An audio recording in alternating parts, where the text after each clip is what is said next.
আসসালামু আলাইকুম। সবাই কেমন আছেন? আজকে আমি রান্না করব সবজি খিচুড়ি। এর জন্য প্রথমে আমি চুলায় একটি পাতিল বসিয়ে দিয়েছি। তারপরে দিয়ে দিয়েছি পরিমাণ মতো তেল। তেলটা যখন ভালো করে গরম হয়ে যাবে তখন আমি দিয়ে দেব পরিমাণ মতো পেঁয়াজ কুচি। এরপর আমি পেঁয়াজগুলো একটু নেড়েচেড়ে ভেজে নেব। ভালো করে যখন একটু ভাজা হয়ে যাবে তখন দিয়ে দেব আদা রসুন বাটা এবং একটু জিরা, কয়েকটা আস্ত দারচিনি, এলাচ, লবঙ্গ দিয়ে আবারও একটু নেড়েচেড়ে ভেজে নেব। এরপরে দিয়ে দেব কয়েকটা আস্ত জিরা দিয়ে আবারও নেড়েচেড়ে ভেজে নেব।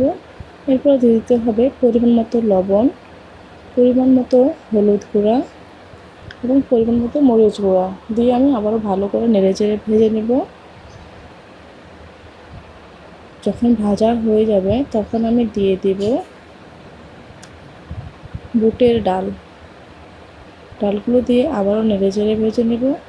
এখন দিয়ে দিতে হবে আগে থেকেই কেটে রাখা সবজিগুলো।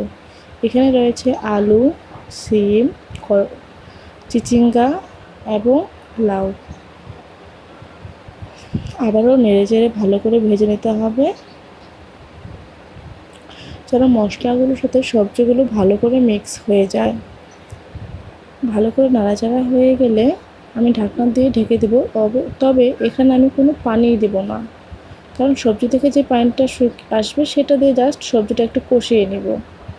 দেখেন অলরেডি কিন্তু আমার সবজিটা পানি যেটুকু বের হয়েছিল সারের সবজি কিন্তু একদম পুতিয়ে গিয়েছে। তারপরে আমি আবারও ভালো করে নেড়েচেড়ে ভেজে নেব।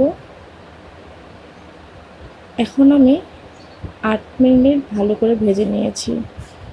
এরপরে ভালো করে ভাজা হয়ে গেলে দিয়ে দিব আগে থেকেই ধুয়ে রাখা চাল এবং ডালগুলো দিয়ে আবারও নেড়েচেড়ে ভেজে নেব। এবারে আমি 11 মিনিট ভেজে নিয়েছি। তাহলে বুঝতেই পারতেছেন এই দুটো টাইমে অনেক ভাজতে হবে। এটাই কিন্তু জাস্ট সবজি খিচুড়ির মজাটা নিয়ে আসে। এরপরে আমি দিয়ে দিচ্ছি কয়েকটা আস্ত কাঁচামরিচ এবং দিয়ে দিচ্ছি আগে থেকে ফুটিয়ে রাখা গরম পানি দিয়ে আবারও নেড়েচেড়ে নেব। সবগুলো ভালো করে মিক্স করে নিয়ে ঢাকনাটা দিয়ে ঢেকে দেব। ফিরে এলাম 21 মিনিট পরে। প্রথমে আমি জালটা ফুল হিটে রেখেছিলাম, এরপরে একদম লো করে দিয়েছিলাম। ফাইনালি কিন্তু খিচুড়িটা হয়ে গিয়েছে। কেমন হয়েছে অবশ্যই কিন্তু কমেন্ট করে জানাবেন। তবে হ্যাঁ, খেতে কিন্তু অনেক মজা হয়েছিল। আল্লাহ হাফেজ।